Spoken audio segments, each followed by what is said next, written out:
Got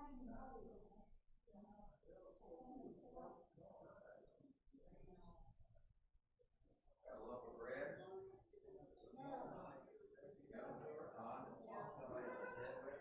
Yeah, help out somebody. Okay, okay. I don't give up for that.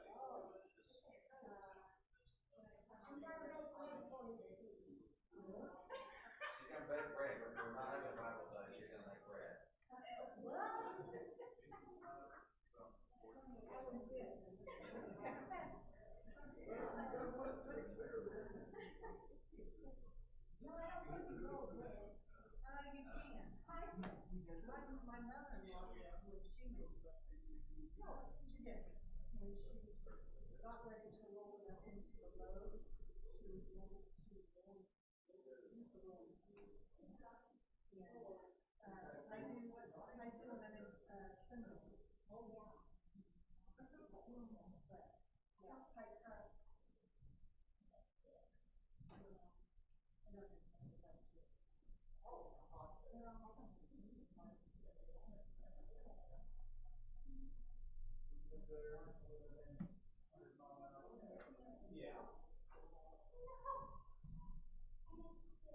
Sneaking up on me? Well, here I was going to come in and check out a whole bunch of books. No, that's all right, because I don't want anything. Come on in. You can do it. You can do that in the dark.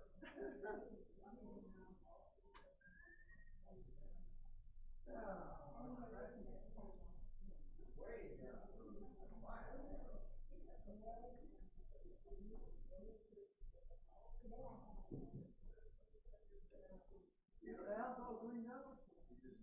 What? Get the house all cleaned up? I don't make the house dirty. I'm the OCD one. Get it all cleaned up? I don't get it dirty. I'm the one that's OCD. I don't see either of you getting the house dirty. I did the laundry. I forgot to run the dishwasher. I have to do that when I get home. I did the laundry. It won't take me long. They just put the bottle of soap in and push the button.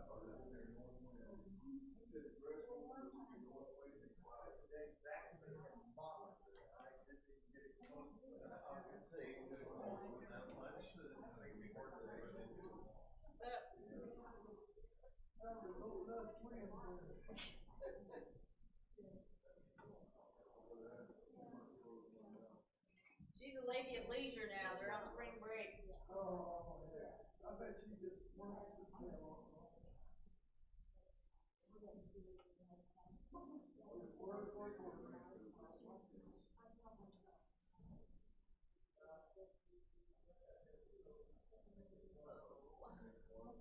It's freezing in here.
Put it this way, you'll have to give me a little grace if you don't do the things you're supposed to when you're supposed to give me.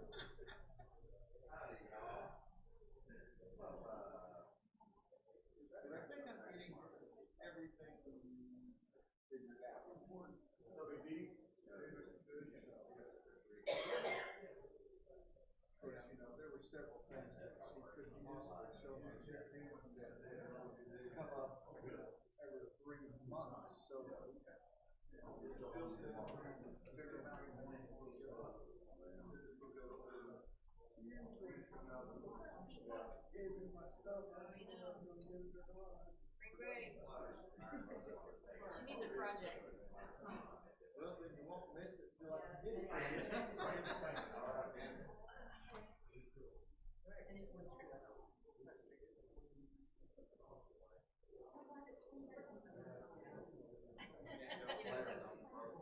yeah, some of us don't get spring break.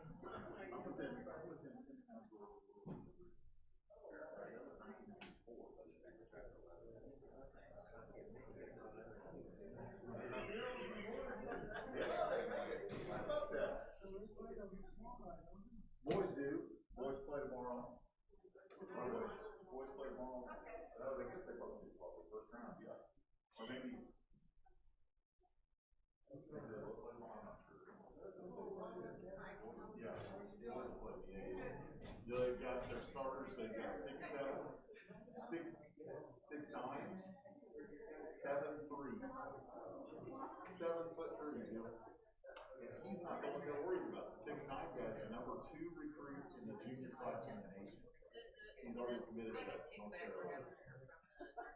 So I told Tim and I said, oh, don't worry about it. I know you'll have a good game plan. You'll shut him down. He said, well, I know my game plan will be good, but I don't know if I have the guys that will execute or not. So.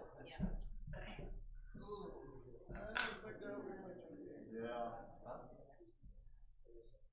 Yeah, I don't think it's going to be a fair game for sure. This one, oh, there we go. Yeah, see, they pre-shape it for somebody to wear it on the wrong side. I don't know. You're left-handed. You probably order left-handed microphone. I did order left-handed one.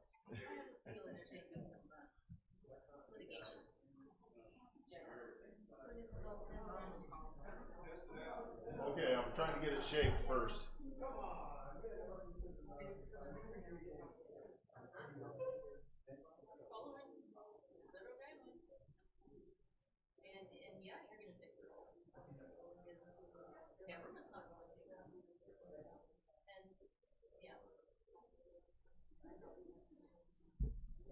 Get it in the right place and I'll just snap it right off. Check, test, 1 2 1 2. Am I good? Can you hear me, Nancy? Nancy can't hear me. Can you hear me, Nancy? Hello? There we go. Hello, Jim.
Oh, so you flashlight blue.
Good evening.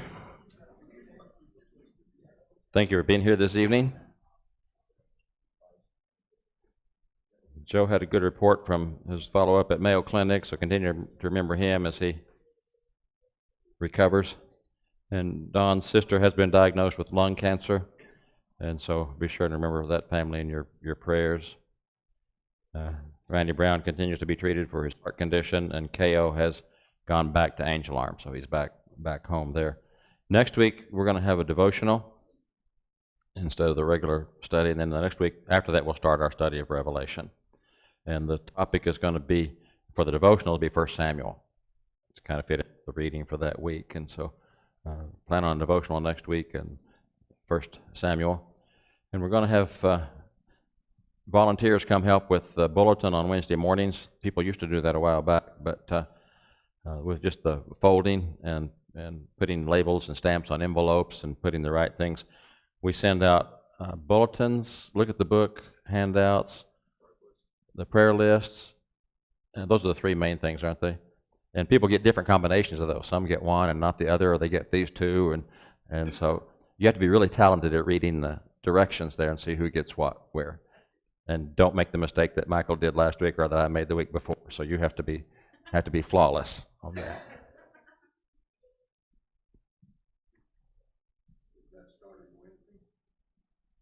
Next Wednesday, yeah. We'll start next Wednesday, about 10 o'clock, I think.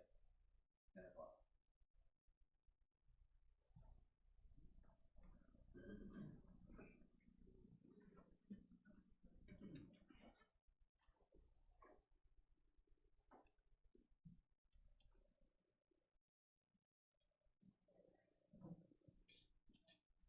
$853. $853.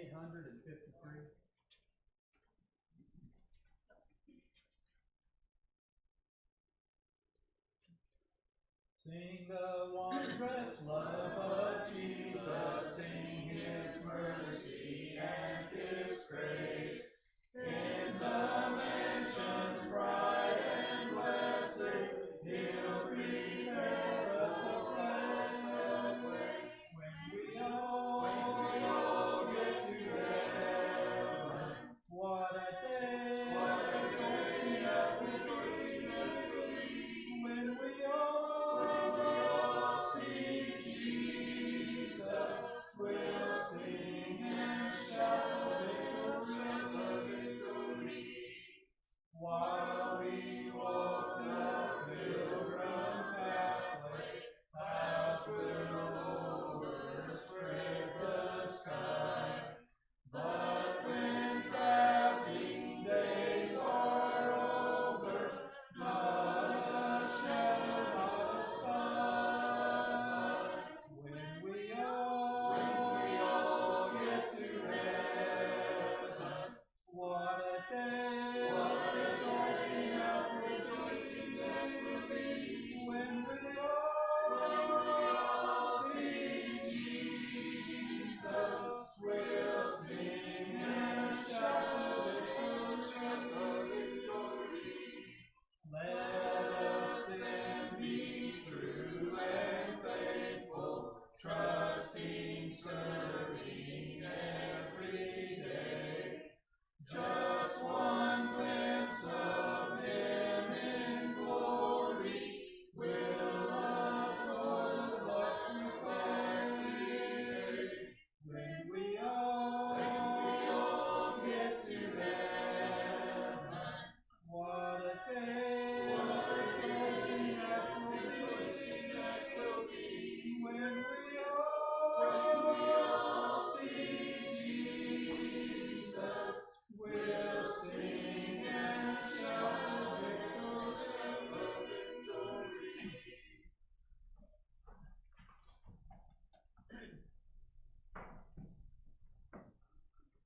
Let's pray. Dear Lord, we thank you so much for this day. Thank you for this opportunity to gather here, study your word, and worship you. Lord, we're just so thankful for your wonderful grace and everything you've given us, and most of all for the gift of your Son and his blood, and sacrifice for our sins. Lord, we ask your blessing on those giving the lesson today. We just pray that we may understand that lesson and that we may use it to further our relationship with you and further this church in spreading the love of Christ around the world. Be with us, Lord, through this evening. Keep us safe. We thank you so much, Lord, for and rejoice with the angels in heaven for the 2 young men who were baptized recently, and also for the lady that has joined us in fellowship. We just pray that we do everything we can to lift her up and lift them up and nurture them in Christian service. All these things we ask in Jesus' name. Amen.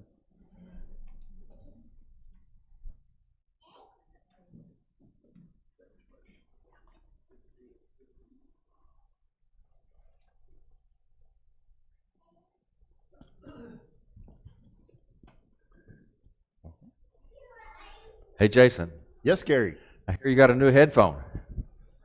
Yes, we're gonna try out a new one tonight and see if it keeps cutting out where. Did it cut out on you? I think that might have been operator error. Well, that may be the problem with everything. You did get the idiot-proof one, didn't you? Oh, no. Oh no. I got the left-handed one. Oh, you got the left-handed microphone. That's the problem. He buys left-handed stuff, and I can't use left-handed microphones. Hey, Jason, Yes, Gary. been working on dovetails. Have you been working on dovetails? Yep. You just take your pocket knife real sharp and just start whittling on those things. Yeah. And when you get them all whittled in just right, then they just fit just like that. Oh, that's beautiful. Need to work on the depth a little bit. Little overshot on the depth there. But Yeah, it'll work. sometimes they make them that way on purpose. Then you sand it down after it's put together. Well, you leave it like that to make it look a little more rustic. That looks more artistic that way, Yeah. doesn't it? You know, the Japanese master craftsmen always plan a mistake in their project anyway. You know, the Navajo weavers do the same thing. And that's so that, I guess if you've done something perfect, then what are you going to do next? You got nothing to strive for next time. But as I was doing this, I was thinking about Ezekiel, Daniel, and Revelation. Were you? Yeah, because that's what happens with Ezekiel, Daniel, and Revelation, isn't it? They just kind of fit together like this. They dovetail together. They dovetail right Nice together. segue. And I so like it. it's one of those things when you put them all together, it fits, it works. And so I'm glad we're doing all these together, Ezekiel and Daniel and Revelation, because they just all fit together. That was a great idea your coworker had. It was, yeah. I remember him. He had a really good idea to do these things. Well, that's early in the year to have a good idea that The one that you had. the one good idea for the year. And What are we going to do tonight? we are going to hopefully finish the book of Daniel, I believe. I think we might. Although chapter 11 is pretty long. Yeah, I know it. Did you see how long you got? Like 3 verses, and I got like 100. I got 13. Yeah, but I had You got 40 something, 45 verses. Yeah, Yeah, 45, and you got 3. I think it's commensurate with our experience. I don't think Level. so. Especially after tonight, you won't think so. Uh-oh. Now, you remember last week we said that chapter 9 was probably the most difficult chapter in Daniel, just that the prophecy was most difficult. It's just the most difficult one we've gotten to. Well, it's most difficult, but I think chapter 11 is the most confusing. Okay. You know, there's a difference between being difficult and confusing, and I think chapter 11 is just flat out confusing. Okay. And I'm not going to go into all the details. Jim McGuigan's done a real good job of writing a paraphrase where he adds the names and the places and everything in there, and that's right over there. If you want to read that to us from verse 2. From verse 2. Yeah.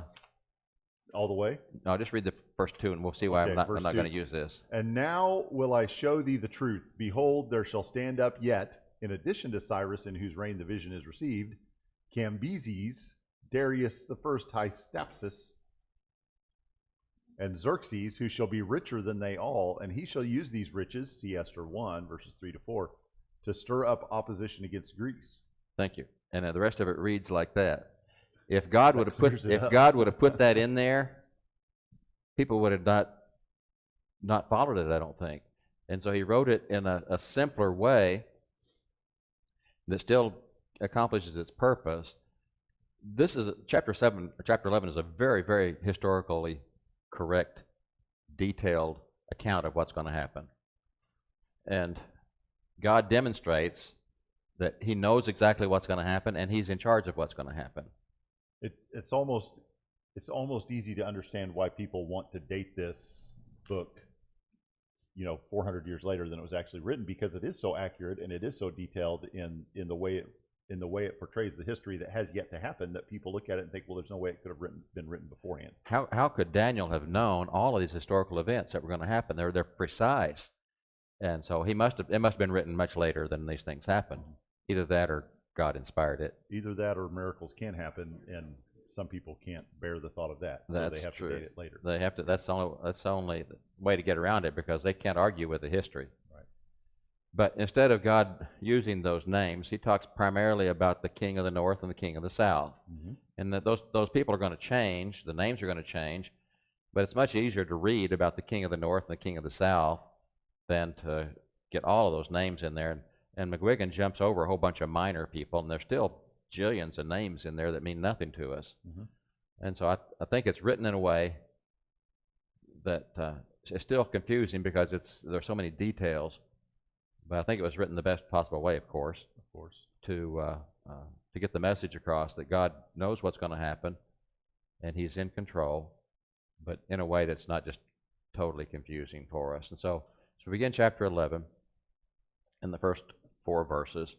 It says, "In the first year of Darius the Mede, I arose to be an encouragement and a protection for him." And the first question arises, who's the I? Well, we want to assume it's Daniel because it's got his name on the book, but we have to go back probably to a previous chapter and look and see who was speaking. That would probably be really good advice. Yeah. To see who's still speaking from the previous chapter. And you had the previous chapter, so who was speaking at the end of the last chapter? Was it the man in linen? The man dressed in linen? Yeah. And so whoever was speaking at the end of that chapter is speaking now. This angelic being or heavenly being is speaking.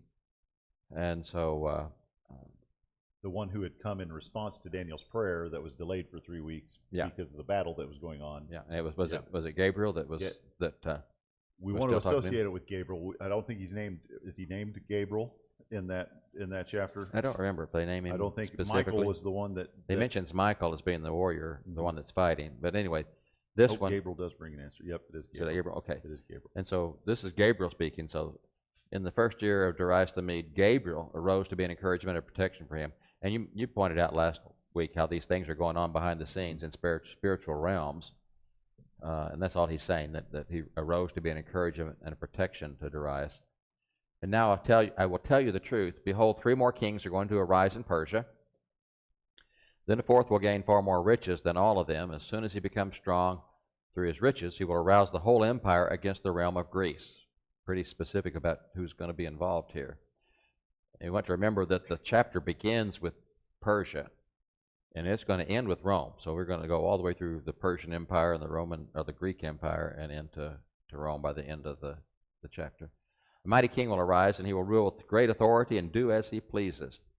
But as soon as he has arisen, his kingdom will be broken up and parceled out toward the 4 points of the compass, though not to his own descendants, nor according to his authority which he wielded. For his sovereignty will be uprooted and given to others besides them. There are going to be 3 more kings in Persia after this. Then a 4th king is going to arise, and he's going to gather the whole empire against Greece. And that's Xerxes. And we know him from the book of Esther as Ahasuerus. The Persians and the Greeks were just arch enemies. And I think his father had been defeated at Marathon. Xerxes ran into a couple of problems at Thermopylae, and then a naval battle at Salamis, and he just had to go back home because he was beat. And so he thought that he had a huge army, and he thought that he was going to win, but he just couldn't beat Greece.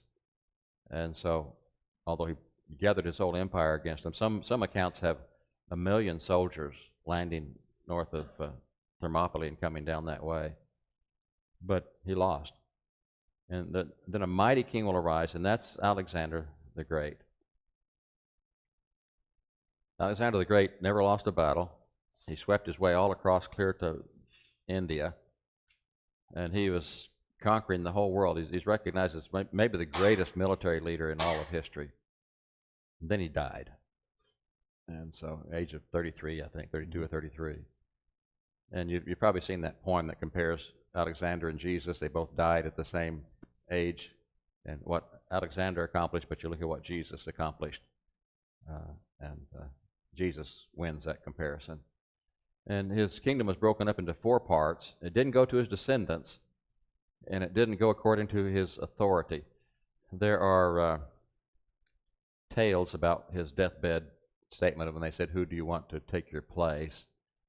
And one version is the strongest. The other version is that he named somebody, but probably he didn't say anything. And so he did not give authority to who's going to replace him. And there'd be basically four kingdoms that would arise out of his. The Ptolemies in Egypt, the Seleucids in Mesopotamia and Central Asia, and then a couple more minor ones, the Alatids in Turkey, Anatolia, and then another kingdom in Macedonia. But the only two that really matter are the Ptolemies and the Seleucids. And they're the ones who are going to be duking it out on the rest of the chapter. And whenever it's talking about the king of the north, it's talking about the Seleucids. They're the ones up toward Mesopotamia and Central Asia. When it talks about the king of the south, it's talking about one of the Ptolemies. And there were a bunch of them, and there are a bunch of Seleucids, and we don't have to worry which ones are which. The first, from verses 5 to 10, it says, "The king of the south will grow strong, along with one of his princes, who will gain ascendancy over him and obtain dominion. His dominion will be a great dominion indeed. And after some years they will form an alliance, and the daughter of the king of the south will come to the king of the north to carry out a peaceful arrangement. But she will not retain her position of power, nor will he remain with his power, but she will be given up, along with those who brought her in, and the one who sired her, as well as he who supported her in those times.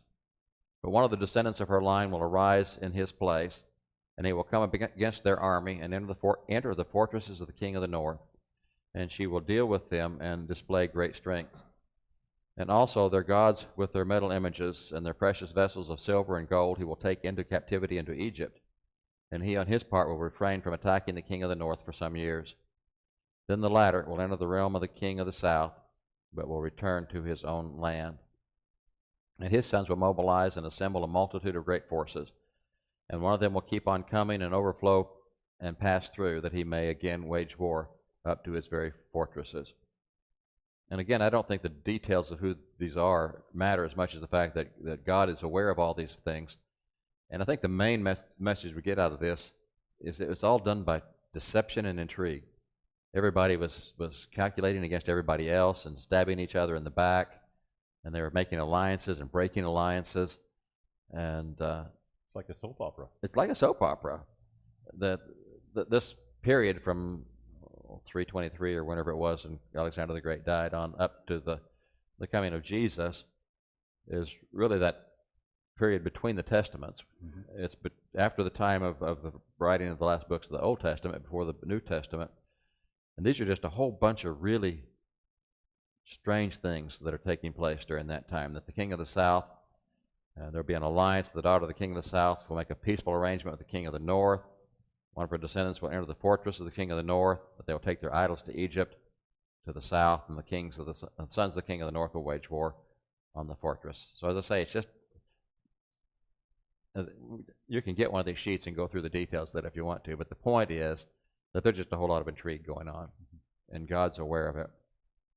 Verses 11 through 13, "And the king of the south will be enraged and go forth and fight with the king of the north. Then the latter will raise a great multitude, but that multitude will be given into the hand of the former.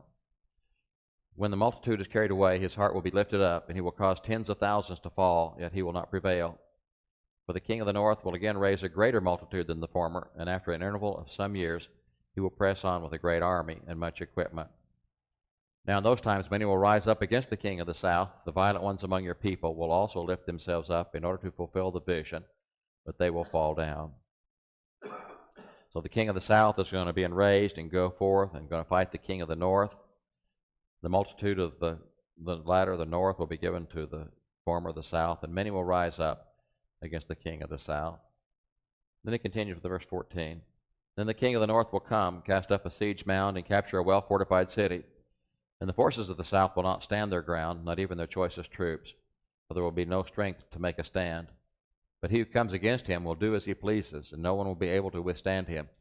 He will also stay for a time in the beautiful land, with destruction in his hand. And he will set his face to come with the power of his whole kingdom, bringing with him a proposal of peace which he will put into effect. He will also give him the daughter of women to ruin it, but she will not take a stand for him or be on his side. Then he will turn his face to the coastlands and capture many. But a commander will put a stop to his scorn against him. Moreover, he will repay him for his scorn, for he will turn his face toward the fortresses of his own land, but he will stumble and fall and be found no more. That well-fortified city was Sidon. The general of one of the kingdoms was holed up in Sidon, and that city was attacked. The king of the north prevailed, but he would eventually stumble and fall and be found no more. From verse 20, it says, "Then in his place one will arise who will send an oppressor through the jewel of his kingdom, yet within a few days he will be shattered, though neither in anger nor in battle. And in his place a despicable person will arise, on whom the honor of kingship has not been conferred, but he will come in a time of tranquility and seize the kingdom by intrigue.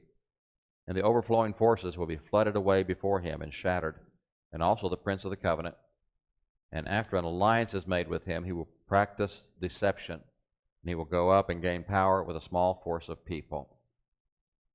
In a time of tranquility, he will enter the richest parts of the realm, and he will accomplish what his fathers never did, nor his ancestors. He will distribute plunder, booty, and possessions among them, and he will devise his schemes against strongholds, but only for a time. And he will stir up his strength and courage against the king of the south with a large army. So the king of the south will mobilize an extremely large and mighty army for war. But he will not stand, for schemes will be devised against him. And those who eat his choice food will destroy him, and his army will overflow, but many will fall down slain.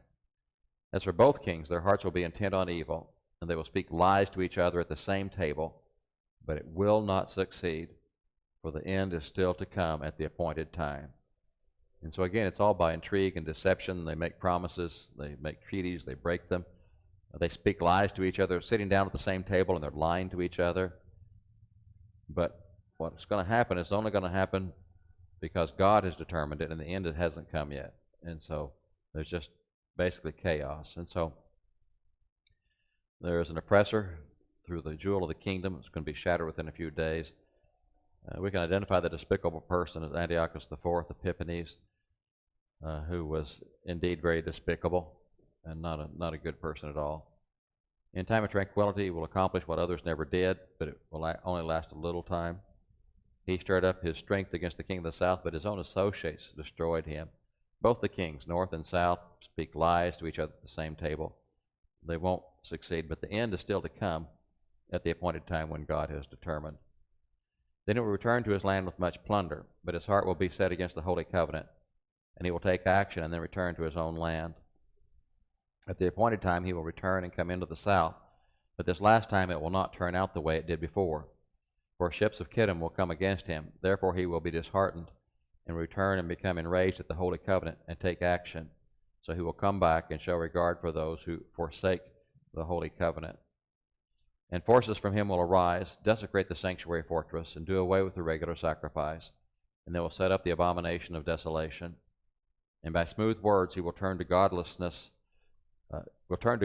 those who act wickedly toward the covenant. But the people who know their God will display strength and take action. And those who have insight among the people will give understanding to the many. Yet they will fall by sword and by flame, by captivity and by plunder for many days. Now we're getting closer to Israel, things that are going to be closer to home, because now they're turning their desperation toward Jerusalem and toward Israel.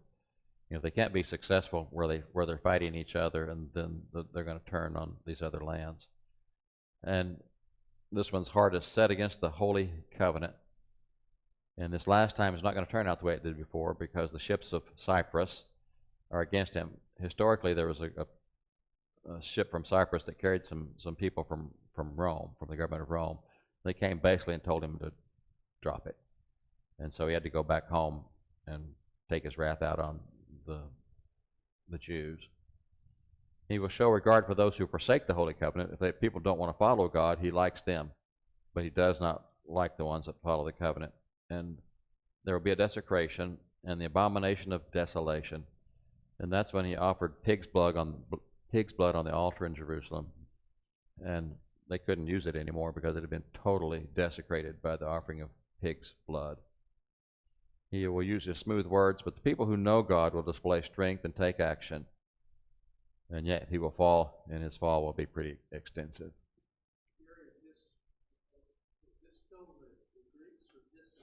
We're still in the ones that followed when the Greek Empire fractured into those four. We're still in that period of toward the end of their empire, and so the Ptolemies and the Seleucids are the ones we're talking about, and they're just going back and forth.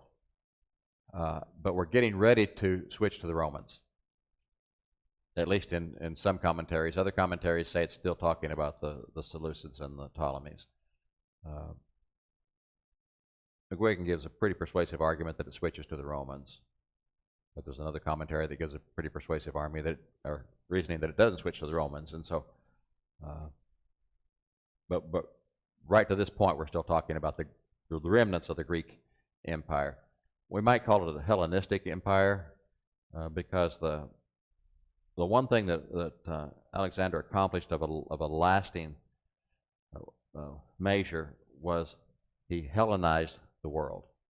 That's when the world became Greekified, and the Greek language, and that's why the Koine Greek was the universal language when Jesus came. In art and literature and in culture, that part of the world became Greek, and so that's what's happening during this period in a cultural way. Now, when they fall, they will be granted a little help, and many will join with them in hypocrisy. And some of those who have insight will fall in order to refine, purge, and make them pure until the end time, because it is still to come at the appointed time. And notice how we're still talking about an appointed time and an end time that God knows ahead of time, and he's telling Daniel ahead of time what's going to happen. Then the king will do as he pleases, and he will exalt and magnify himself above every god, and will speak monstrous things against the God of gods, and he will prosper until the indignation is finished. For that which is decreed will be done. And he will show no regard for the gods of his fathers, or for the desire of women, nor will he show regard for any other god, for he will magnify himself above them all, but instead he will honor a god of fortresses, a god whom his father did not know. He will honor him with gold, silver, costly stones, and treasures. And he will take action against the strongest of fortresses with the help of a foreign god. He will give great honor to those who acknowledge him, and he will cause them to rule over the many, and will parcel out land for a prize. In verse 36 is where that king of the north becomes Rome instead of the Seleucids. And so this is where that switches, Chuck, along about verse 36. He's granted a little bit of help. Many will join in his hypocrisy. Some with insight will fall in order to purge and refine and make pure. It's still to come at the appointed time, but he exalts and magnifies himself. The early Roman emperors weren't real pushy about being gods. A few of them claimed deity, but it would be Domitian after Titus who would demand it. But little by little, they're gaining that idea. And then the verses 40 through 45. At the end of time, the king of the south will collide with him, and the king of the north will storm against him with chariots, with horsemen, with many ships. And he will enter countries, overflow them, and pass through. He will also enter the beautiful land, and many countries will fall. But these will be rescued out of his hand, Edom, Moab, and the foremost of the sons of Ammon. Then he will stretch out his hand against other countries, and the land of Egypt will not escape. But he will gain control over the hidden treasures of gold and silver, and over all the precious things of Egypt. And Libyans and Ethiopians will follow at his heels. But rumors from the east and from the north will disturb him. He will go forth with great wrath to destroy and annihilate the many. And he will pitch the tents of his royal pavilion between the seas and the beautiful holy mountain. Yet he will come to his end, and no one will help him. Now we're getting toward the end of time, because this is that last empire that was in that original dream that Nebuchadnezzar had. and the king of the south will collide with him. And now we get into some names you recognize. Cleopatra was basically the ruler of the south then, and she made an alliance with Mark Antony. Egypt was the only area that Rome didn't have total control over. And Cleopatra and Mark Antony were going to lead a rebellion against Rome, and they were going to take over the world. It didn't work, and they both committed suicide. Was Cleopatra a descendant of that Ptolemaic?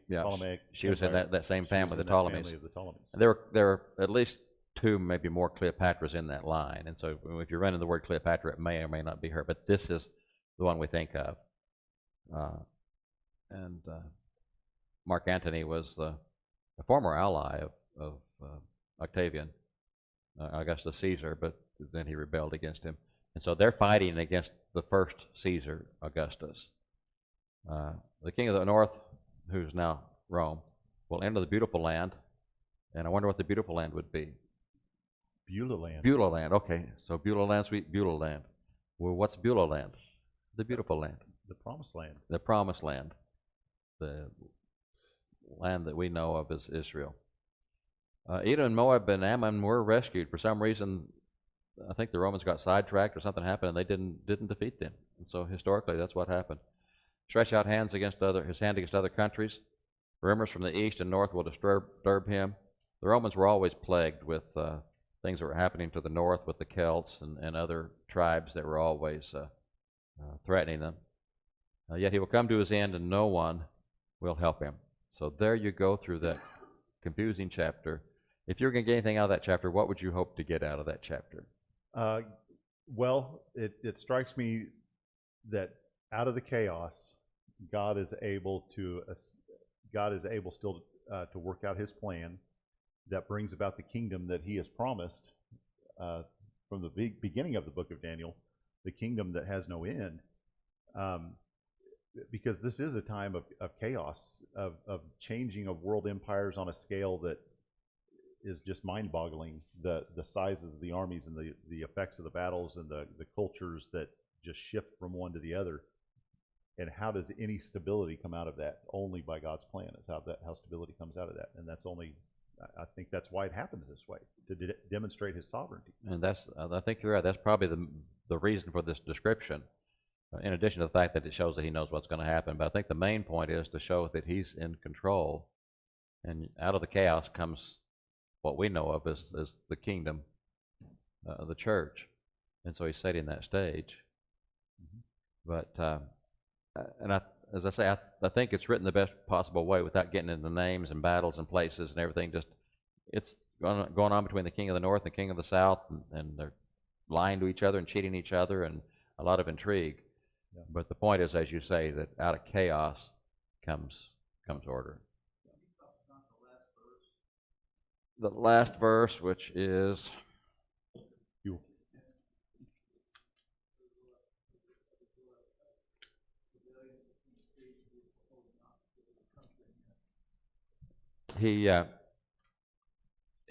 holy mountain is Jerusalem, and even though he conquers Jerusalem, he's still going to meet his end. Not necessarily at the same time, I don't think. No, that of the emperor. I don't think it's Rome in general. I think it's the emperor that they exalt themselves. They make themselves up to be God. I think it's talking about a specific, an individual. Yeah. No. Would this be in line with the destruction of Jerusalem, which was Titus, who led the army against Jerusalem? But when Titus launched that campaign, he was not yet emperor. No. Vespasian was emperor, and Vespasian died while Titus was on that conquest. Titus finished up the conquest of Jerusalem, tore down the temple, destroyed everything, and then when he went back to Rome to become emperor. So he was poised to continue his military campaign against Moab and Edom and Ammon and those other places, but Vespasian died and he became emperor, so he left and went back to Rome. And then after him, then you get Domitian. He's the first one that demanded to be considered a god. I read something interesting today about some of the other emperors didn't have time to even worry about it. But one said that Nero was too egotistical to give credit to anybody but himself. So he didn't even want to give credit to a god. He was just so great because he was just the greatest there ever was. Too egotistical to call himself a god. Yeah. That's an indictment. Okay. Yeah, okay. All right. So that leads us into the conclusion then. Daniel chapter 12 is going to wrap everything up with a nice, neat little bow. It'll all And make sense. It'll answer all the questions. There'll be no questions. I'm sure nobody will have any questions like Chuck did at the end of this chapter to throw at me the way And I hope. No. And we do have a couple. I did print run off a couple of copies of Jim's paraphrase. Okay. I've still got questions at the end of chapter 12. Oh, okay. Okay, so. Oh, man. All right, chapter 12, verses 1 through 4. Now at that time, Michael, the great prince who stands guard over the sons of your people, will arise, and there will be a time of distress, such as never occurred since there was a nation until that time. And at that time, your people, everyone who is found written in the book, will be rescued. And many of those who sleep in the dust of the ground will awake, these to everlasting life, but the others to disgrace and everlasting contempt. And those who have insight will shine brightly like the brightness of the expanse of heaven, and those who lead the many to righteousness like the stars forever and ever. But as for you, Daniel, conceal these words and seal up the book until the end of time. Many will go back and forth, and knowledge will increase. Michael stands guard over the people, and the time of distress is during this time of distress. And there's three possible times that commentators try to put into this description of what it is. It could be under that reign of Antiochus Epiphanes, and he did horrible things. He desecrated the temple. He desecrated the sacrifice. Actually stopped for a period of time because the temple had been desecrated and they couldn't use the altar. It could be at AD 70 at the destruction of the temple, which I think would be my placement of where this goes, because it fits in that timeline of things that we've just been talking about with the shift from talking about the Greek Hellenistic kingdom into the Roman kingdom there towards the end of chapter 11. Some people try to put it at the destruction of the world, at the end of actual time.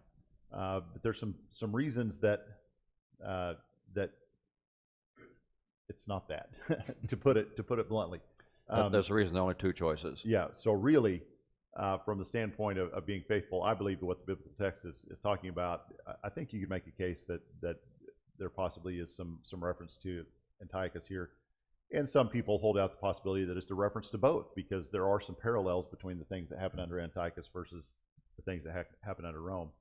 But to put a suspension of time from the prophecies that are also specific, and we've got all of these things unfolding, and even though we have to go back and kind of put names to it after the fact, but it fits with all of the history that takes place. And then all of a sudden, for the last 10 or 12 verses of the book, we're going to just chop that off, and then we're going to jump ahead however many thousands of years it's going to be, because we still don't know when the destruction of the world will be, but we're just going to have a suspension of anything that prophetically happens until all of a sudden we're at the end of time. It doesn't fit, plus there's no need for it. There's no need to interpret it as being a reference to the end of time in order to be faithful to the text. So I really think, like Gary said, there are only two possible scenarios that are being addressed here. And when he says specifically there at the beginning, the introduction of verse 1, and remember, this is all written without verse and chapter breaks. Chapters 10, 11, and 10, 11, 12 are all one prophecy. And so now at that time is a direct reference to the things that has just been addressed, and it refers to the events that were just being talked about in chapter 11. So to try to then jump from those events all the way thousands of years forward is troublesome. So now at that time refers to the events of chapter 11. The focus of the message is on your people. Daniel would understand that he is talking about people that are a part of his kingdom, not the future kingdom that we've been hearing about through the prophecies that is going to be established by God at a future date. But these are Daniel's people. These are his tribesmen. And so the focus of this message is on what will happen to your people.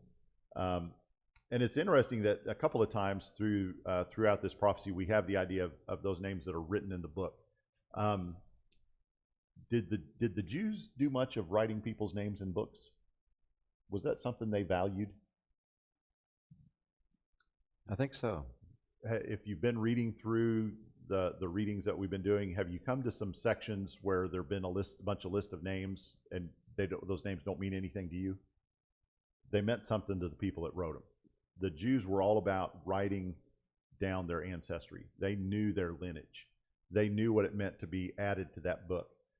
They knew what it meant to be a part of the nation, because they were included in that book. And so this symbolism here of God having a book that has the names of the faithful written in it would have been a very powerful image for them. And your identity as a Jew depended on you being able to prove your lineage. Yeah, if You had to prove your ancestry. If you couldn't prove your lineage, you couldn't. I mean, for Levites and for Levites especially, they couldn't serve as priests or as work in the temple if they could not establish their identity as a descendant of Levi, as a descendant of Aaron, to be a priest.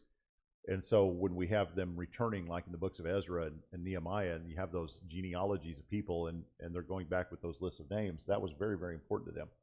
And so here Daniel using, or the angel using with Daniel, this terminology or the symbolism of having names written in a book, that's a very powerful image for them. If I understand correctly, even after their return to Israel in recent history, anybody had a right to a house, to be given a house, but you had to prove your Jewish ancestry. Okay. And it had to be proved through your mother, because you can't prove who your father is, but you can prove who your mother is. Okay. And so supposedly, if I understand correctly, that the people who returned to Israel in the last 50 years, 60 years or so, were due a house if you could prove your Jewish ancestry through your mother's line, okay. Her mother and her mother and her mother. And so it's still important to them. Yeah. Still today, it's critical to be written in the book. Right. And so, I mean, just that imagery is so powerful there in Daniel. Daniel was told there to conceal and seal. And that idea of concealing is not what you think of with concealing. It's not hiding it. It is protecting it. It is, it's keeping it safe. And so Daniel was not told to hide this message and not tell anybody about it. He was told to protect the message. He was told to secure it so that it could be held for posterity. So that as these events unfolded, people would be able to understand this is all going according to God's plan. Can we give just a little vignette of a preview here? Certainly.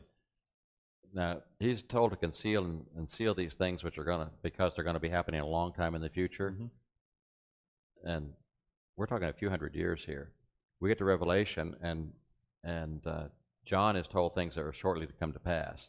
So how do you make shortly come to pass mean thousands of years if a few hundred years is, it doesn't, this shortly is shortly, and when Revelation is even shorter, it's not talking about the end of the world, it's talking about things that are coming soon. And in Revelation, we have much more imagery of breaking the seals and opening things up, mm-hmm. rather than the idea of locking them down and preserving them by sealing them. So but there's still a key element in Revelation about being in the book. There are lots of books in Revelation, right. And so just so you'll be ready for in a couple of weeks when we start that book, you want to be sure that you're ready to go. All right, so verses 5 through 7. Then I, Daniel, looked, and behold, two others were standing, one on this bank of the river, the other on that bank of the river. One said to the man dressed in linen, who was above the waters of the river, how long will it be until the end of these wonders? I heard the man dressed in linen, who was above the waters of the river, as he raised his right hand and his left hand toward heaven, and swore by him who lives forever that it would be for a time, times, and a half time, and as soon as they finish shattering the power of the holy people, all these events will be completed. So this is the conclusion of the vision. And remember, the vision started at the beginning of chapter 10. We have Daniel there seeing that man dressed in linen. He's on the banks of the Tigris River. And now we see this man dressed in linen still there. He still is part of this vision, but there's one man on the other side of the bank. There's one man on the same side as Daniel, and they're echoing back and forth. They're calling things out to one another. The man dressed in linen is that, and that a minute ago I said it was Gabriel. Gabriel's at the end of chapter 9. The one in chapter 10 is not named. Okay. Many speculate that it is Gabriel, because Gabriel is kind of the one that always brings important messages when when he is identified, it's often Gabriel that's identified as the important messenger that God sends. But this man dressed in linen is never identified by name. But then there is this angel on each bank of the Tigris River, and they ask the question, how long? And the answer is given in the form of an oath. And the oath, by invoking the name of God, the angel is putting God's seal of approval on the message that he has delivered. So this vision, this prophecy is ending after all of the stuff that we've seen in chapters 10, 11, and 12. The angel is putting God's seal of approval on the entire message. Angels, first of all, only speak what God tells them to speak. An angel would never, an angel specifically is a messenger of God. They're an ambassador for God. So they can't speak in the first place without bringing that authority. But then to invoke God's name specifically, what would happen to an angel who invoked God's name in a way that wasn't proper? Not good. Not good. That man dressed in linen would not have fared well had he invoked God's name at that point, and then God said, "I didn't give you that message. That's not my message that you were supposed to take." So that's an indication of the veracity, the truthfulness of the message. And his answer to the question, "How long?" goes back to, I'm going to let you take it because you had that chapter a couple weeks ago. Time and a half of times, which is 3.5, which is half of a 7, which is a limited time. A limited time. 7, if 7 is a complete time, then a broken 7 is a time times and half a time. Okay. So how long is it going to be? About that long. About that long. Not real long. It's going to be a while, but it's not going to be forever. And as we've said, or at least I said a couple weeks ago, the temptation, the desire, the yearning for us as we read through prophecies like this, and we're able to put some specific dates, some specific people into these prophecies and see how they fit in. The yearning then is to make everything in that prophecy have a specific meaning and a specific fulfillment. But that's not the nature of this type of prophecy. This type of prophecy is highly symbolic by nature. And if we try to take those things that are specifically given as symbols and try to force them into a specific meaning when that's not what was intended, we come up with terrible misuses of the text and terrible misinterpretations of what the text actually means. Absolutely. Yeah. Well, I understand the yearning. I understand the desire. I'd love to know.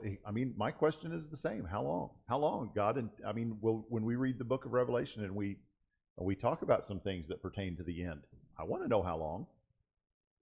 But God didn't tell us how long, and so we have to accept that.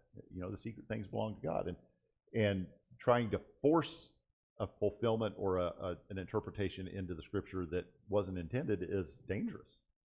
And so, how long? I don't know, but it's represented by a symbolic period of time that means it's not going to be forever, because if it was forever, it would be the complete time. But it's going to be a specified time that God knows, and when it's ready to end, God will make sure it ends. And also, if we get locked into a certain paradigm, way of looking at things, we miss what's really there. We miss the important messages that are there because we're so focused on applying everything to fit our theory, and we miss God's message. That's a shame. Right. Yeah. Daniel 12 verses 8 through 10. Yes, sir.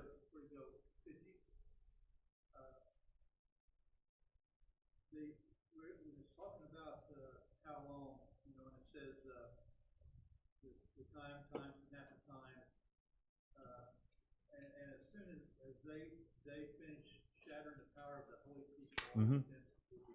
Okay. Who they? They're talking about and the holy people.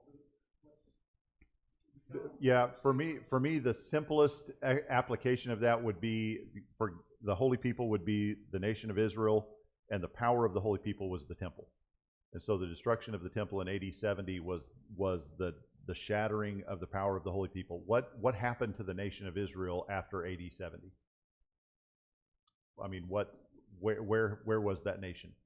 Where was their religious center? Where was their center of worship after that? there still isn't one. No, and 2,000 years yeah, later, there's they've not never one. gotten back to that. They're still So- without a temple. Yeah. So, so that, I mean, to me, that fits. That makes the most sense to me. I think other people, again would look at this and maybe try to make some application of it to Antiochus Epiphanes, and there's some parallels there, but then there's stuff that happens after that I think has already been addressed. So I think to me this fits better with the destruction of the temple at AD 70. Okay, verses 8 through 10. As for me, I heard but could not understand. So I said, my Lord, what will be the outcome of these events? And he said, go your way, Daniel, for these words are concealed and sealed up until the end of time. Many will be purged, purified, and refined, but the wicked will act wickedly, and none of the wicked will understand, but those who have insight will understand. Daniel's question is my question. I don't understand. I mean, Daniel had seen all these things. He had heard firsthand the explanations that were given from the angels. He was there for it. He was living in the midst of it, and still he had questions that he couldn't grasp the answer to.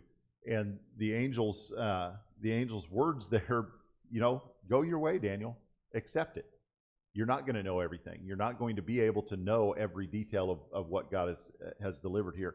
But these words are going to be revealed as they are sealed and concealed until the end of time. And remember, end of time, there's this push, this effort that many have to make that the end of time as in the destruction of the world. But that's not what that phrase means in Daniel. That phrase in Daniel means at the end of this period of prophecy. The end of the period of time that this prophecy pertains to is what the end of time means here. It doesn't mean the end of the earth. It means, I think, until AD 70. That's when this prophecy is completed. Many will be purged and purified and refined. There was a weeding out, if you will, of people who were not serious about their faith. Many abandoned the faith, both under Antiochus and under the Roman influence. Many of those Jews were Hellenized under that influence, and they lost their way. They lost their faith. But many were faithful and remained faithful even in the face of terrible persecution. But then it says those who have insight will understand. In AD 66, when Titus led that army into Jerusalem, or to the hills surrounding Jerusalem, and he began the siege of Jerusalem, Christians who were in tune with what the book of Daniel said fled Jerusalem. Jewish people stayed in Jerusalem because that's what they had to defend. They had to stay there and protect the temple. Christians abandoned Jerusalem and they left. So they had the insight. Jesus, in his description of when the disciples in Matthew chapter 24 asked Jesus, I believe in Matthew 24, the disciples think they're asking one question when they're actually asking two. They asked Jesus, what is the sign of the destruction of the temple, and what is the sign of the end of the world? They can't imagine that the temple would be destroyed by anything other than the destruction of the world. So they think they're asking one question when they're asking two. Jesus answers it as though it's two questions, because Jesus understands the destruction of the temple comes in AD 70, but the destruction of the world comes later on.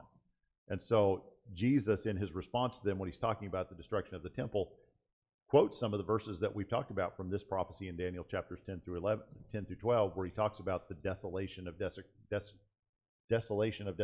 I said that backwards. Desecration of desolation, and those kind of things. So Jesus warned the people that when you see this coming, when you see the army gathering at the gates, it's time to leave. And people who heard the words of Jesus and understood them to pertain to the coming destruction of Jerusalem left. There weren't many Christians that died in Jerusalem in AD 70, but there were a lot of Jews that died.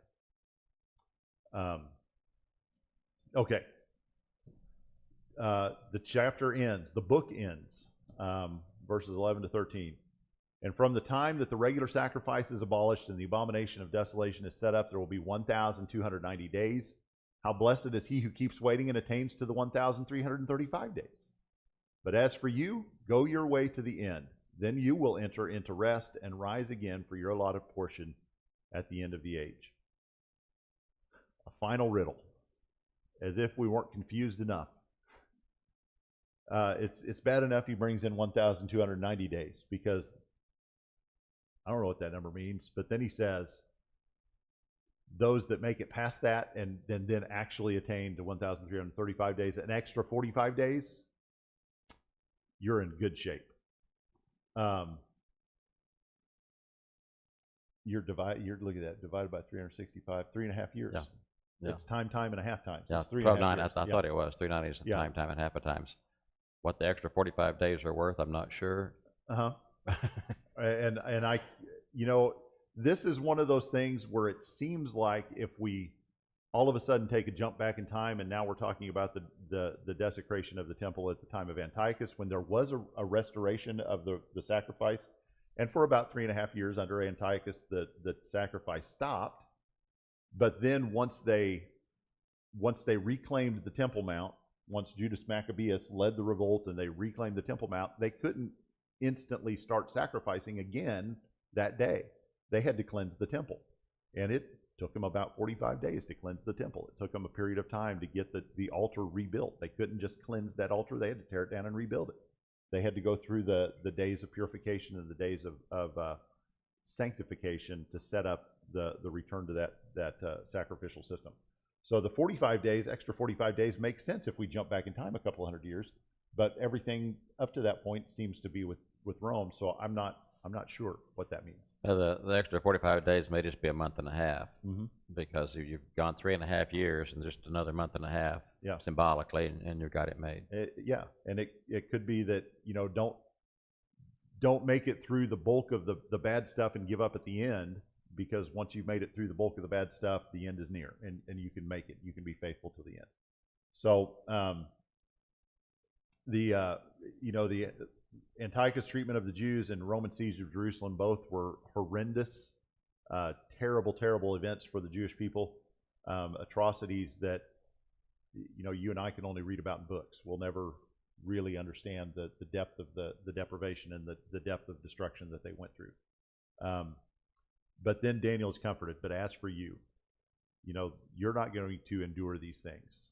You're having to endure the revelation of this message. You're having to have all these questions, but Daniel, there's a reward waiting for you because of your faithfulness. And so Daniel is being comforted at the very end by his own faithfulness. Greg? Two thoughts. I wish some people that try to make something out of Revelation that isn't there would be this advice about going your way. Mm-hmm. But you may have mentioned this already, but doesn't Luke 21 verse 20 kind of confirm what you were saying a minute ago? Where Jesus says, when you see Jerusalem surrounded by armies, you will know that desolation is near. Right. Mm-hmm. Luke? So it's not just knowing the words of Daniel, but knowing the words of Jesus. Right.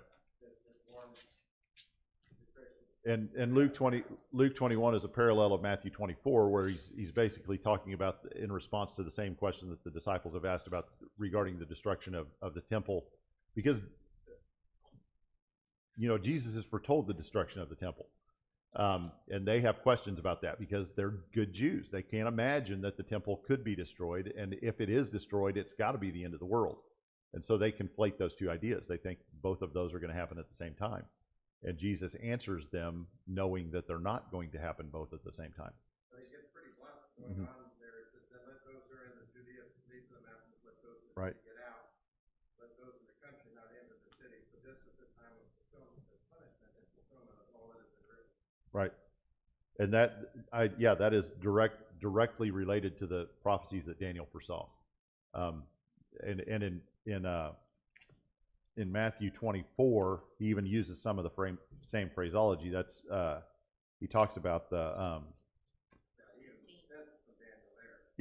in what verse? 15. Therefore, when you see the abomination of desolation, which was spoken of through Daniel the prophet, standing in the holy place. Well, by the time they were standing in the holy place, it was too late to flee, because that means they had breached the walls and they were there. So the ones that had insight, as Daniel put it, they were already gone by then. So, Do we have any questions for these folks? You probably did come up with something. I forgot to send you any, didn't I? Oh, Sometimes man. I forget to I was include gonna, questions. I thought maybe you came up with some of them. No. What kingdoms are dealt with in chapters 11 and 12? Starts with T. Persia, goes Persia, to the Greece, Greeks, and the then Romans. to the Romans. Good. A good part of it's the splinters of the Greek Empire. Who are the kings of the north and the kings of the south? Who are the kings of the north? Starts with an S. The Seleucids. Seleucids. And the kings of the south would Starts be, with a P, but sounds like a T. yeah, like a pterodactyl. The Ptolemies. Yeah. No, What is the beautiful land? Sweet, beautiful land. Israel. Israel, Judah, the land. Palestine. It is the land of Palestine. The only thing is that's offensive to Jews because it comes from the word for Philistine, the land of the Philistines. And the Romans applied that name to that land as an insult to the Jews. And so it is the land of Palestine, but Jews don't like for us to call it that because. Okay. I won't. Okay, I probably will. I'll probably forget. What's the abomination of desolation that's so important that it's repeated even by Jesus? Desecration of the Temple Mount, the altar, where Blood, the sacrifice pig's was blood. done. You put pig's blood on the altar. That pretty much is an abomination. And what is the time of distress? There's a lot of it. There's a lot of it. Trying to understand Daniel's time of distress. There's going to be a lot of time that bad things are happening and a lot of conflict and chaos and so forth. What does it mean to abolish the regular sacrifice? It's the end of the Jewish system. The AD 70, they haven't recovered from it yet. They don't have a temple, and they don't have an altar, and they can't do the annual scapegoat or the atonement or any of those things, so they don't have anything to do it with. And so the regular sacrifice has been abolished for more than 2,000 years. But they're wanting to restore it, right? Yeah, if they find that heifer. That perfect red heifer. The perfect red heifer. Perfect. Absolutely perfect. Next week, Lord willing, devotional, 1 Samuel. And in 2 weeks, invite your neighbors and your friends and your enemies. Your frenemies. And invite them to come as we begin to study the book. There's no better time to start than 2 weeks from now, or next week with a devotional. The best time to start. And then you'll be ready for the study of Romans. Thank you very much. Revelation. Oh, did I say Romans? Yeah. We've already done that one.